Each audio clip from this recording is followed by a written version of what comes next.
Hello friends, this is Shalini Srivastava. स्वागत है आपका टीचिंग लर्नर्स में। तो कैसे हैं आप लोग? उम्मीद है कि आप लोग बढ़िया होंगे और आपकी पढ़ाई अच्छी चल रही होगी। और जीके सुपरफास्ट रिवीजन में आपका स्वागत है। जैसा कि हम आपको कराते आ रहे हैं 10-15-20 मिनट में एक टॉपिक आपका पूरा कंप्लीट करा दे रहे हैं।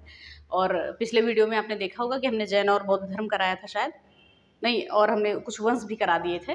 तो इनको भी देख लीजिएगा अच्छे से आप, क्योंकि हर एक वंश हमने करा दिया था। हाँ, मगध साम्राज्य करा दिया था, उसमें 3 वंश हमने करा दिए थे और ये लास्ट हमारा वंश बचा था मौर्य साम्राज्य या मौर्य वंश। तो इसको हम आज कंप्लीट करेंगे, क्योंकि आप इस यहाँ से क्वेश्चन अच्छे खासे बनते हैं, इसलिए मौर्य साम्राज्य को हम एक ही वीडियो में लाए हैं। इसके बाद हम गुप्त साम्राज्य को पढ़ेंगे, कि जहाँ जहाँ से क्वेश्चन बनते हैं वही चीज़ों को हम पढ़ेंगे, एक्स्ट्रा चीज़ें नहीं पढ़ेंगे कि टाइम अपना बर्बाद करें। ठीक है, तो आज की क्लास थोड़ी लेट हो गई है, आपको थोड़ा सा काम था इसलिए लेट हो गई, तो अब अगले दिन से लेट नहीं होगी। और आज हम पढ़ेंगे मौर्य साम्राज्य। तो इससे पहले अगर आपने हमारे चैनल को सब्सक्राइब नहीं किया है तो प्लीज़ सब्सक्राइब करें और ज़्यादा से ज़्यादा शेयर करें।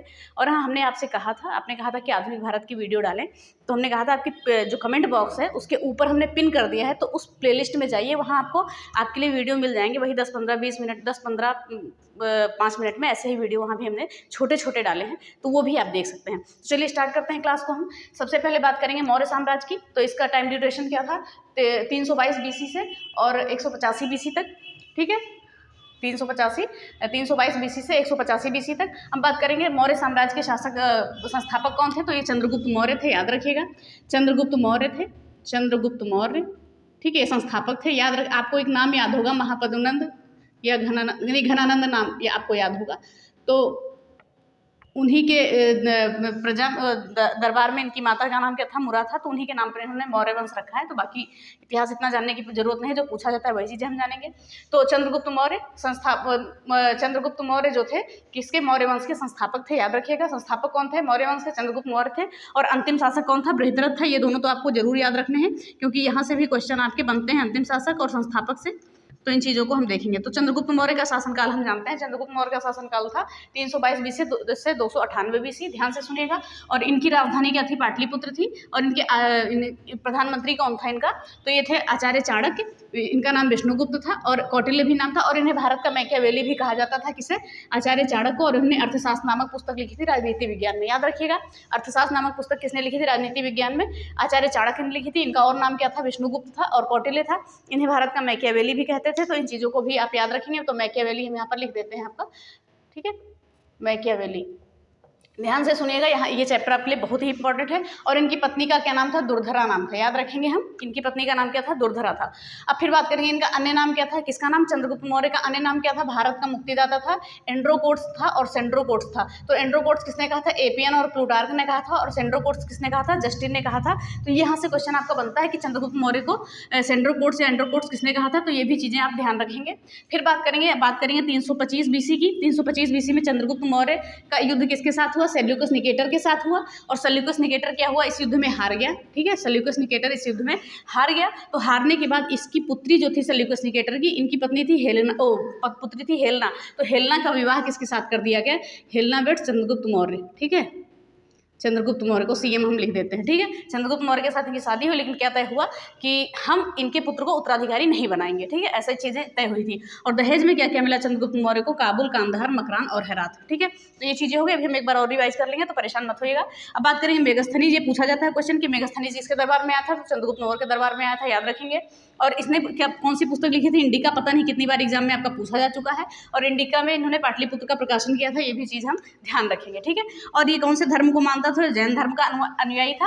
और जैन धर्म की दीक्षा किससे मिली थी? भद्रबाहु से मिली थी। भद्रबाहु ने इन्हें जैन धर्म की दीक्षा दी थी। और अंत समय की हम बात करेंगे, तो अंत समय में जो है इन्होंने अपना साम्राज्य क्या बिंदुसार को सौंप दिया। और बिंदुसार किसका पुत्र था? दुर्धरा का पुत्र था, याद रखिएगा।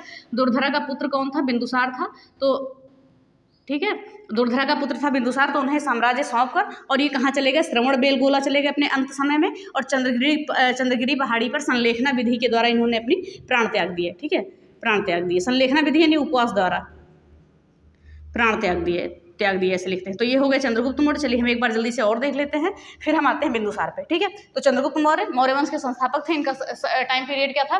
322 BC से 298 BC। राजधानी की पाटलिपुत्र पाटलिपुत्र थी। इनके प्रधानमंत्री कौन थे? आचार्य चाणक्य थे। और इनका अन्य नाम क्या था? विष्णुगुप्त था। और कौटिल्य था। इन्हें भारत का मैकियावेली भी कहा जाता था। पत्नी कौन थी? दुर्धरा थी। दुर्धरा का पुत्र कौन था? बिंदुसार था। बिंबिसार और बिंदुसार दोनों में अंतर रखिएगा, बिंबिसार हम पहले पढ़ चुके हैं। और इनका अन्य नाम क्या था? चंद्रगुप्त मौर्य का भारत का मुक्तिदाता। एंड्रोकोर्स किसने कहा था? एपियन और प्लूटार्क ने कहा था। एंड्रोकोर्स कहा था जस्टिन ने। 325 बीसी में सेल्यूकस निकेटर के साथ इनका युद्ध हुआ। सेल्यूकस निकेटर हार गया तो उसकी पुत्री हिलना के साथ चंद्रगुप्त मौर्य का विवाह कर दिया गया। ठीक है। और दहेज में क्या क्या मिला? काबुल मिला, कांधार मिला, मकरान मिला, हैरात मिला और मेगास्थनीज जिनके दरबार में आए थे चंद्रगुप्त मौर्य के दरबार में। इसने पुस्तक कौन सी लिखी थी? इंडिका लिखी थी। और जैन धर्म का अनुयायी था चंद्रगुप्त मौर्य, जैन धर्म का अनुयायी था। दीक्षा किससे मिली थी? इसे भद्रबाहु से मिली थी। और अंत समय में साम्राज्य अपना बिंदुसार को सौंप कर कहाँ चले गए? श्रवणबेलगोला चले गए और चंद्रगिरी पहाड़ी पर संलेखना विधि के द्वारा इन्होंने अपने प्राण त्याग दिए। तो ये पूरे हो गए चंद्रगुप्त मौर्य। इससे अलग आपसे क्वेश्चन चंद्रगुप्त मौर्य से नहीं आएगा। ठीक है। चलिए अब बात करते हैं बिंदुसार की। बिंदुसार की बात करेंगे तो इनकी मृत्यु 273 में हुई थी, तो इसको हम याद रखेंगे। तो बिंदुसार को और किस किस नाम से जानते थे? अमित्रघात, भद्रसार, सिंहसेन। ठीक है। ये 3 नाम था। और ये आजीवक संप्रदाय का अनुयायी था। ये भी पूछा जाता है कि बिंदुसार किस धर्म का अनुयायी था? तो आजीवक संप्रदाय का अनुयायी था। तो ये हम याद रखेंगे, बिंदुसार जो है आजीवक संप्रदाय का अनुयायी था। इसका अन्य नाम क्या था? अमित्रघात, भद्रसार, सिंहसेन और जो है डायमेकस और फिलाडेल्फस, ये इनके दरबार में आए थे। बिंदुसार के दरबार में कौन कौन आए थे? डायमेकस और फिलाडेल्फस। ठीक है, दरबार में आए थे। और इनके 2 पुत्र हुए, अशोक और सुसीम। सुसीम क्या थे? इनके बड़े पुत्र थे।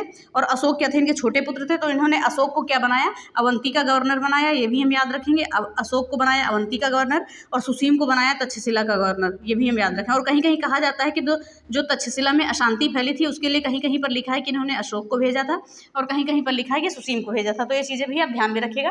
तो बिंदुसार को हम एक बार और देख लेते हैं कि इनका अन्य नाम क्या था? अमित्रघात, भद्रसार, सिंहसेन और ये आजीवक संप्रदाय के अनुयायी थे। इनके दरबार में डायमेकस, फिलाडेल्फस ये लोग आए थे। और अशोक और सुसीम इनके पुत्र थे। सुसीम जो है बड़े पुत्र थे, अशोक जो है छोटा पुत्र था। अब फिर हम पढ़ेंगे सम्राट अशोक के बारे में। कहा जाता है कि सम्राट अशोक ने राज्य के लिए अपने भाई सुसीम की हत्या कर दी थी। ठीक है। तो बात करेंगे अशोक का समय क्या था? 269 से लेके 232 बीसी तक। ठीक है, 269 से लेके 232 बीसी तक। सबसे ज़्यादा क्वेश्चन आपके अशोक और चंद्रगुप्त मौर्य इन सबसे बहुत ज़्यादा क्वेश्चन बनते हो, इसलिए हमने अशोक के बारे में देख रहे होंगे आपके, हमने पूरा चीज़ें लिख ली है कि कोई भी चीज़ आपकी छोड़ी नहीं है। अशोक की माता क्या नाम था? सुभद्रा नाम था। ठीक है। और इनका अन्य नाम क्या था? देवनाम, प्रियदर्शी। किसका नाम? अशोक का नाम क्या था? देवनाम, प्रियदर्शी। और ये किसमें अभिलेख, कौन कौन से अभिलेख में ये उल्लेख मिलता है? मास्की अभिलेख में, गुर्जरा अभिलेख में, नेटूर अभिलेख में और उदयगोलान अभिलेख, ये सारे हैं। और इसमें इनके इस नाम का उल्लेख मिलता है, अशोक के इस नाम का, तो ध्यान रखेंगे। फिर बात करेंगे भब्रू अभिलेख में। ये राजस्थान में पड़ता है भब्रू अभिलेख, पूछा जाता है स्थान। तो ये यहाँ पर जो है अशोक ने खुद को मगध का सम्राट बताया था। ठीक है। तो ये चीज़ें हो गई सारी। चलिए एक बार हम जान लेते हैं। अशोक की माता सुभद्रा थी। अशोक का अन्य नाम क्या था? देवनाम, प्रियदर्शी। ये कहाँ कहाँ पर उल्लेख मिलता है? ये मास्की अभिलेख में, गुर्जरा अभिलेख में, नेटूर अभिलेख में और उदयगोलान अभिलेख में ये उल्लेख मिलता है। और भब्रू अभिलेख जो राजस्थान में पड़ता है, यहाँ पर इन्होंने अशोक ने खुद को मगध का सम्राट बताया है। ठीक है। फिर हम बात करेंगे अशोक के शिलालेख कितने थे? 14 थे, संख्या याद रखिएगा। स्तंभ लेख थे 7, गुफा लेख थे 3। ठीक है। और अशोक के अभिलेख जो थे ये खोजा किसने था? टी फ्रेंकलिन ने खोजा था 1750 में। मोस्ट इंपॉर्टेंट बनता है यहाँ से क्वेश्चन। ठीक है। 1750 में किसने खोजा था? टी फ्रेंकलिन ने खोजा था। और पढ़ा किसने था? जेम्स प्रिंसेप ने पढ़ा था 1837 में। बहुत बार ये क्वेश्चन पूछा गया है कि अशोक के अभिलेखों को किसने पढ़ा था? तो जेम्स प्रिंसेप ने पढ़ा था 1837 में, याद रखिएगा, इंपॉर्टेंट है। और अशोक के अभिलेख की हम भाषा की बात करेंगे तो ग्रीक लिपि थी इनकी, अरमाइक थी, खरोष्ठी थी, ब्राह्मी लिपि ये कहाँ थी? भारत में इनकी। ठीक है। और भी सारी लिपि थी, तो इतना भी आपको जानने की जरूरत नहीं है। अशोक की अभिलेखों की भाषा इतनी थी, ग्रीक, अरमाइक, खरोष्ठी और ब्राह्मी लिपि, ये चीज़ें आप याद रखेंगे। फिर बात करेंगे, सबसे पहले हम कलिंग युद्ध की बात तो करेंगे, उसके बाद ही हम इनके शिलालेखों को जानेंगे। सबसे इंपॉर्टेंट आपका कलिंग युद्ध है। कहा जाता है कलिंग युद्ध के बाद ही इन्होंने शांति की नीति अपना ली थी और इन्होंने युद्ध करना छोड़ दिया था। तो ये कलिंग युद्ध किस अभिलेख में इनका वर्णित है? तो 13वें अभिलेख में वर्णित है। इनके कुल 14 अभिलेख थे, ये भी हमने बताया है। तो हम बात करेंगे अपनी गद्दी पर बैठने के 8वें वर्ष इन्होंने क्या किया था? कलिंग का युद्ध किया था, जो वर्तमान ओडिशा में पड़ता है। उस समय कलिंग का राजा कौन था? पद्मनाभ था, याद रखेंगे। कलिंग के युद्ध के समय कलिंग का राजा कौन था? पद्मनाभ था, जब अशोक से इनका युद्ध हुआ था। ठीक है। और कहाँ पर हुआ था? ये दया नदी के किनारे, ये भी हम याद रखेंगे। और युद्ध में अशोक ने कौन सी नीति अपनाई थी? तो युद्ध में अशोक ने भेरी घोष की नीति अपनाई थी। और युद्ध के बाद इन्होंने भेरी घोष की नीति छोड़कर धम्म घोष की नीति अपना ली थी। धम्म घोष यानी कि शांति की नीति। ठीक है। उसके बाद ही इन्होंने युद्ध करना छोड़ दिया था। और बात करेंगे हम, और युद्ध के बाद ही इन्होंने बौद्ध धर्म अपनाया। और बौद्ध धर्म की प्रेरणा किससे मिली? निग्रोध से मिली। और ये निग्रोध कौन था? निग्रोध था इनका भतीजा, यानी सुसीम का पुत्र था। ठीक है। उसके बाद इन्होंने निग्रोध को साम्राज्य भी देने की बात की थी, लेकिन उसने मना कर दिया था। और इस शिक्षा किससे मिली थी? शिक्षा जो है बौद्ध धर्म किससे मिली थी? उपगुप्त से मिली थी। उपगुप्त ने इन्हें बौद्ध धर्म की शिक्षा दी थी। ठीक है। तो जल्दी से हम एक बार कलिंग युद्ध को और जान लेते हैं। चलिए यहाँ भी दोबारा से रिवीजन करेंगे तब जानेंगे। और अशोक की पत्नी का क्या नाम था? देवी था, करुआकी था, पद्मावती था, ठीक है। तो जो देवी थी, इनके दो पुत्र पुत्री थी, कौन थे? महेंद्र और संघमित्रा। इन्हीं को बौद्ध धर्म के प्रचार के लिए अशोक ने श्रीलंका भेजा था, याद रखेंगे। और बात करेंगे पद्मावती के बारे में, तो इनका पुत्र जो था कुणाल था, ये उत्तराधिकारी अशोक का हुआ था, यही अगला राजा बना था, ठीक है। और सांची का स्तूप जो था, ये निर्माण कराया अशोक ने, कहाँ पर? मध्य प्रदेश में, ठीक है। ये चीजें हुई। अब अशोक के स्तंभ लेखों की बात करते हैं। स्तंभ लेख कितने हैं? 7 हैं अशोक के। कौन कौन से थे?